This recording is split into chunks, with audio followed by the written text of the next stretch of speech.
Okay, I'm Bernd, and I think we should spend as much time as possible on actually discussing and getting it into an exchange. So I have prepared a presentation. I may rush through a couple of the slides because not everything is so important, I guess. I don't think that most of the things that I say are all that important. And what I want to talk about to you is what's the matter in Germany, or with Germany. And it's an attempt to understand why most people in Germany, none of our group, but most people in Germany think that everything is brilliant back home and the Euro crisis is to blame on, well, people in Greece, Portugal, Spain, etc.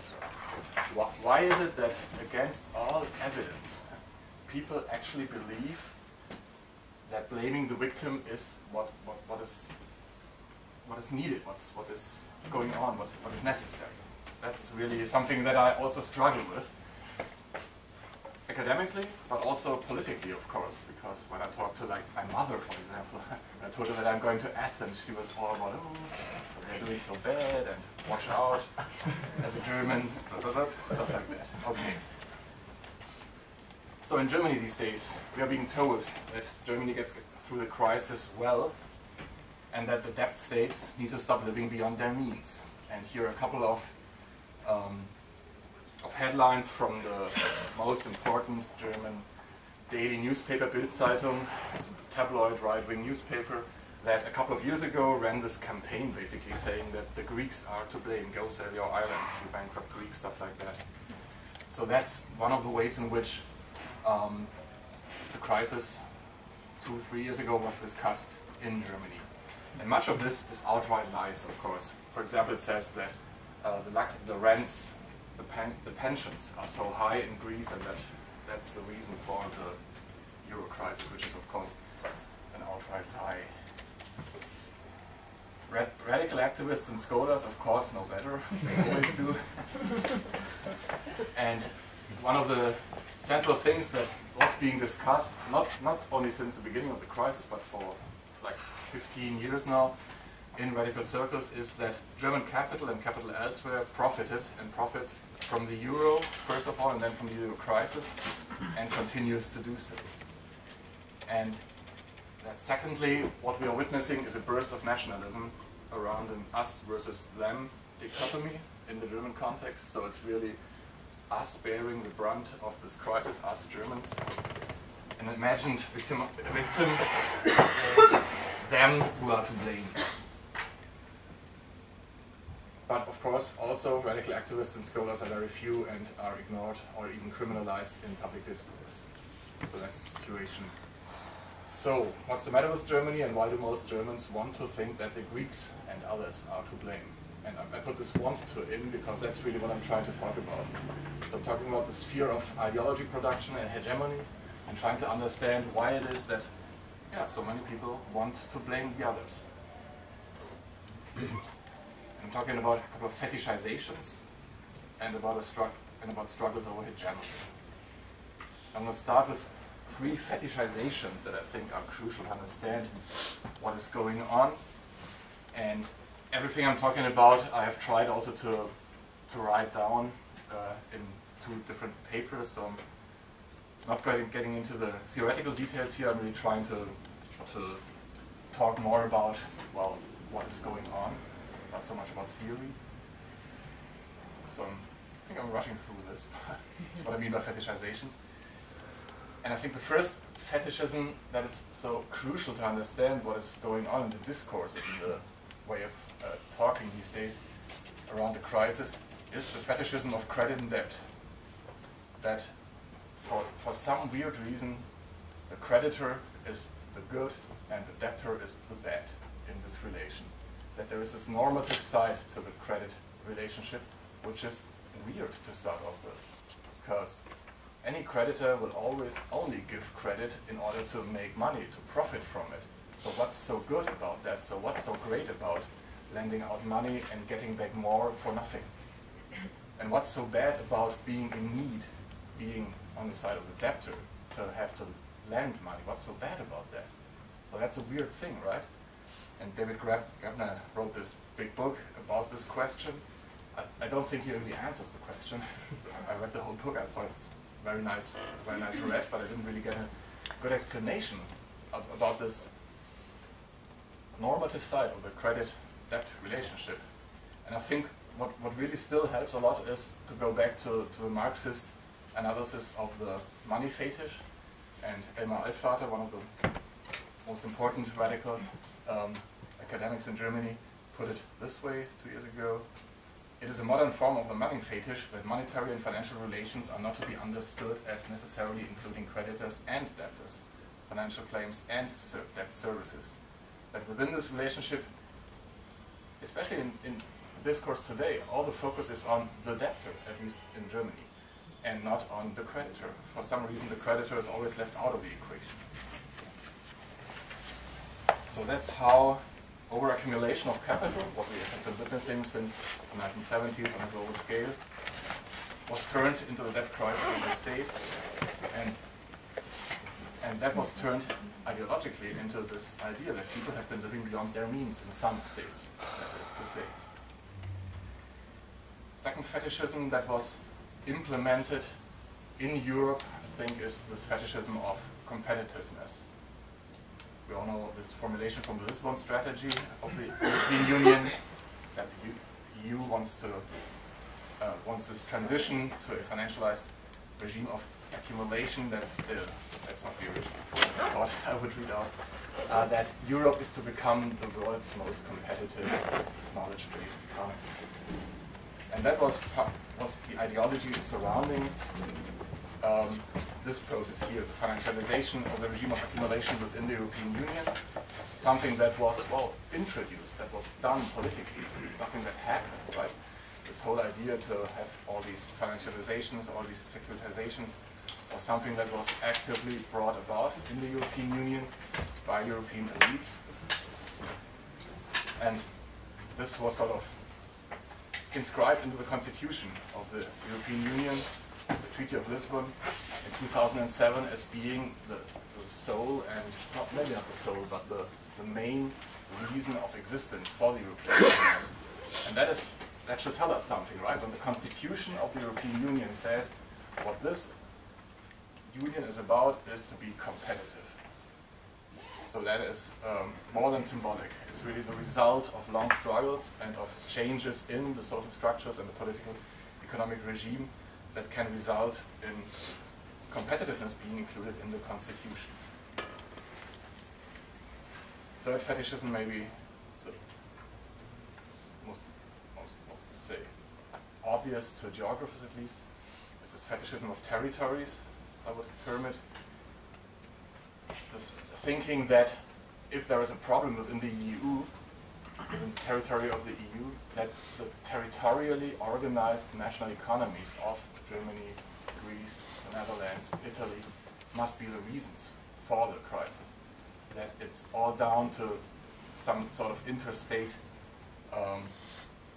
relationship that tends to abstract from the monetary, the financial, the capital relationships that underlie this very crisis. This is especially hidden from you, and that's the whole idea of fetishization, right? That something is hidden from you, that it's hard to understand on the surface.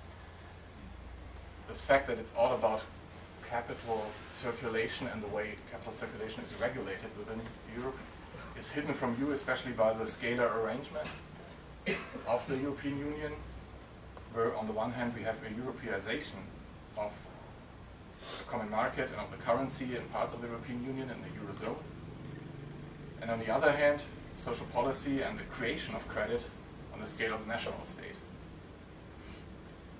I think this is really a crucial aspect that is so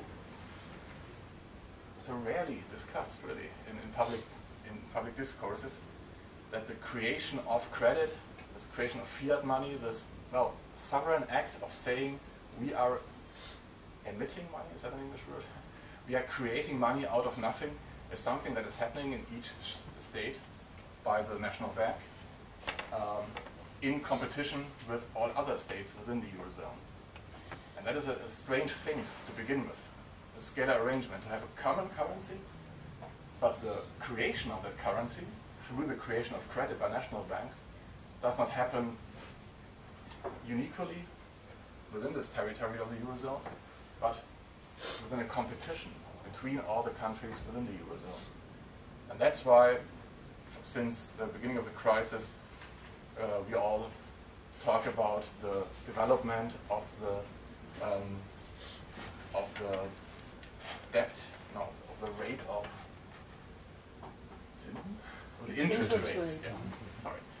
That's why we talk about the interest rates different countries have to pay on the financial markets when they are creating credit, and why it's so important to see that Germany can create credit for almost nothing, and other parts of the European Union have to pay a lot of money to create credit. And that's a weird situation, a weird scale arrangement that was brought about politically, that was a result of political struggles, but that once it is organized in this territorial manner, is sort of hidden from view. That this is a decision, that there are struggles going on, is sort of hidden from view, and all of a sudden it seems the most natural thing, that of course the Greeks or the Spaniards have to pay a lot more interest than we Germans do, or the Finns do, or anyone else in Northern Europe. Okay, so European states compete with each other over the value of their credit, of their fiat money, within a unified currency. And that's the weird construction here.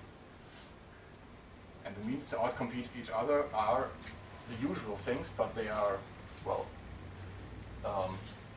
even more concentrated, sort of, within a single currency. The means to outcompete each other are terms of trade, and that is always based on the exploitation of labor. So within the Eurozone, another aspect is very crucial, that the devaluation of currencies is made impossible, something that has happened well, on a daily basis almost since World War II, that currencies were devaluated or revaluated against each other when we still had the fixed currency rate system. A system that the Deutsche Mark, the German currency, profited a lot from in the past, but that is made impossible these days.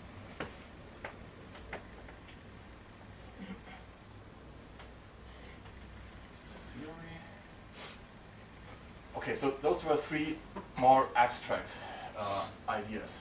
Why the real reasons for the crisis? Okay, I haven't talked about the real reasons, but I think what we would need to have a look at is the political economic relationships between different capitals and between national states that regulate flows of capital.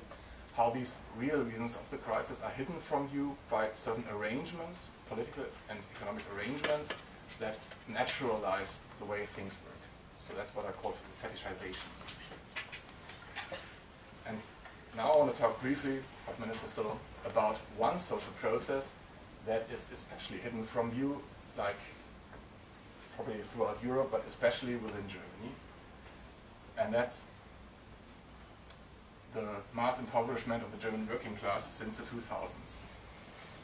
There's a long history of denial of the existence of poverty in West Germany. West Germans tend to think, West German elites, public media, public discourse tend to think there is no poverty in Germany. And of course, the levels of poverty are different from context to context, and being poor in Germany is probably different from being poor in other parts of the world, but there definitely is poverty also in the German context. And that was brought about by some developments in the 2000s that, well, are at the root of today's success of German economy. So here's what happened. These two persons, Social Democratic Chancellor Schröder on the left and Green Party Foreign Minister on the right, Joschka Fischer, during their term in government, 1998 to 2005, initiated a couple of reforms. And the term was always reform because that sounds so positive. A couple of reforms on the national level that the previous conservative government didn't dare to start. It really took a left-wing government to actually start these reforms. And what was the content of these reforms? Called Agenda 2010, and the most important part was what's for reforms. What was the content of this? Had a simple aim to make labor cheaper on the one hand, so that's a political economic aim, and on the other hand, a more, say, more aimed at the subjects of this process, to make the unemployed responsible for their joblessness. So to get rid of this idea of the welfare state that there is solidarity of some sort, and that people who are, for example, unemployed are not unemployed because they are, stupid or whatever, but because of this structural situation. That interpretation of poverty and of unemployment was to be gotten rid of by ways of responsibilization, by making structurally, by the way in which welfare benefits are organized and paid and lowered, of course, the unemployed are made responsible for their joblessness.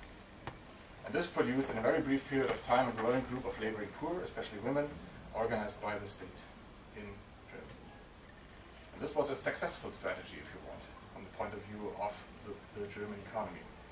The wage share, so the part of the money circulating within Germany that went into wages, fell in this brief period of time by, 8%. And real unit labor cost went down a lot, much more than in any other part of the Eurozone. So what has happened is capital was able to produce much cheaper than all other competitors within the Eurozone based on this lowering of wages. And this is, of course, something that then results in uneven terms of trade within the European Union. That goes along with credit relations necessary to actually make possible these terms of trade. And that is at the heart of the unevenness we are witnessing today in Germany, in the European Union, in the Eurozone. So together with many others, Kostas, Lapavitsas especially, and many others, I'm arguing that the lowering of wages and the mass impoverishment of the German working class is maybe not at the core, but a very important aspect of the current crisis. Theory, and I want to give you one last, more empirical example of what's going on in Germany. So what's the matter with Germany is what I'm talking about, right?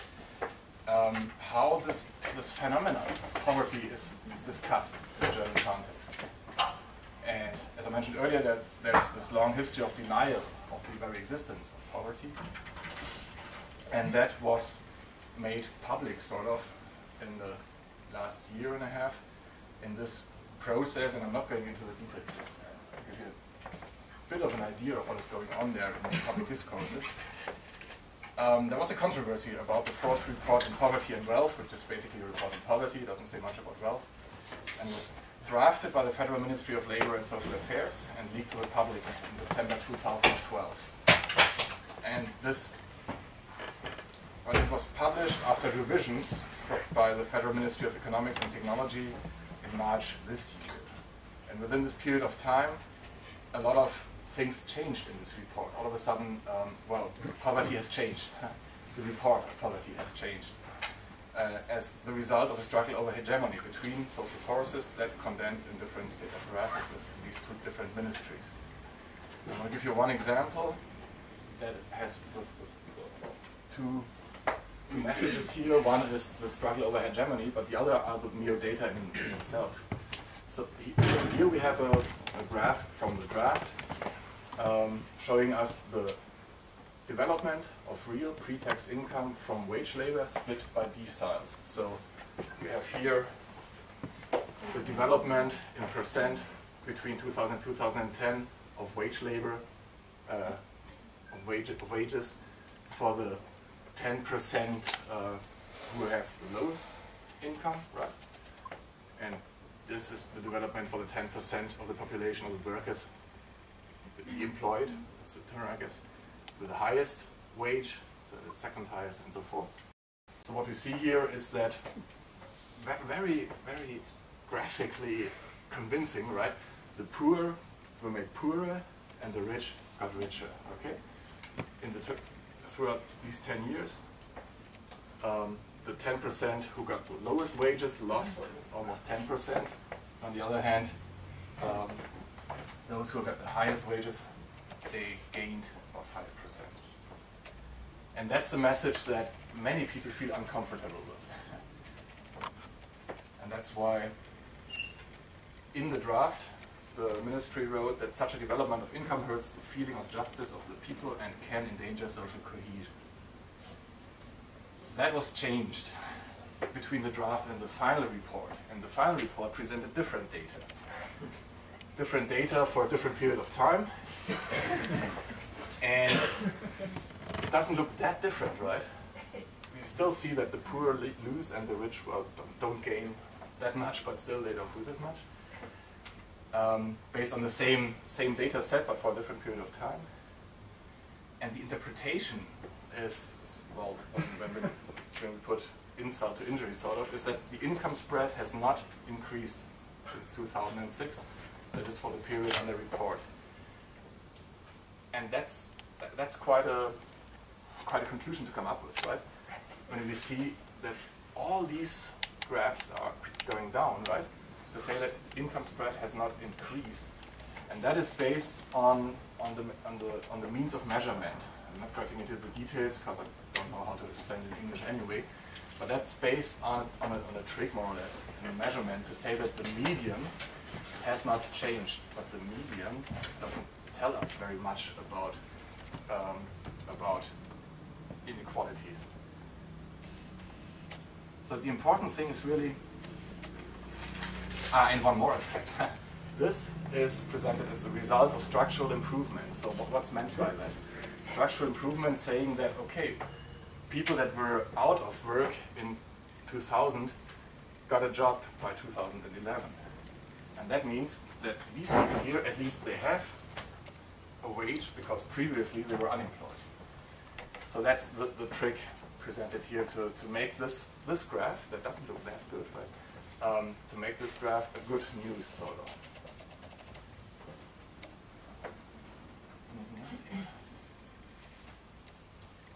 Okay, so that's just one example from how this report was struggled over, how the interpretation of poverty was being struggled over, and how beyond the fetishizations that I was talking about earlier, that are somewhat big structural fetishizations, we also see this very on-the-ground struggle over hegemony. So how do we, what kind of interpretation can we put forward for what is going on in the German context? A couple of other things were taken out, but details. A lot of things were taken out from the draft, didn't make it to the final presentation, and I'm also skipping this here because it's not that important, I guess.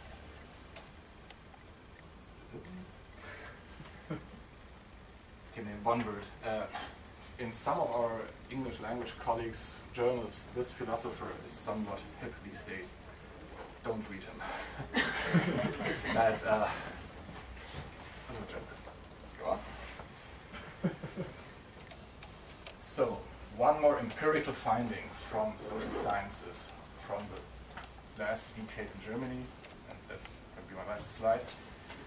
In a big project at the University of Bielefeld, where they did a lot of surveys on this idea of group-focused enmity, the question what groups are, well, disliked by the majority of the population. They asked people what they think about foreigners, homosexuals, gypsies, you name it, Roma, and they used the terminology of the haters, if you want, in order to make understandable what they're actually talking about, anti-Semitism and so forth. And they also included questions about what do people, the majority of the people, think about the unemployed. And what they summed up after 10 years of a lot of surveys is this here, that they were able to show an agglomerated vehemence with which elites stage a ruthless class struggle from above against all these marginalized groups, including the unemployed. So for example, I find it outrageous when a long-term unemployed have a comfortable life at the expense of society. Was, well, 61% of the persons asked in 2011 thought that this is a good thing to say or think.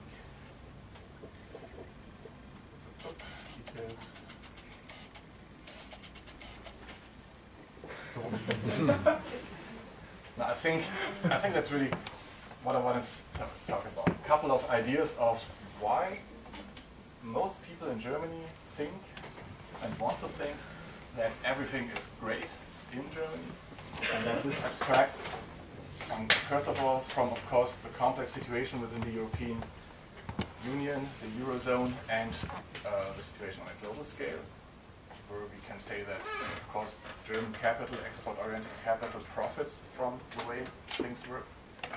And secondly, that this view of the situation abstracts from what is going on the margins of the German population. And it's not only the margins, it's really, well, people who have to work to make a living that lost, or that whose livelihood was attacked and deteriorated in the past 15 years. I think that's what I wanted to talk about.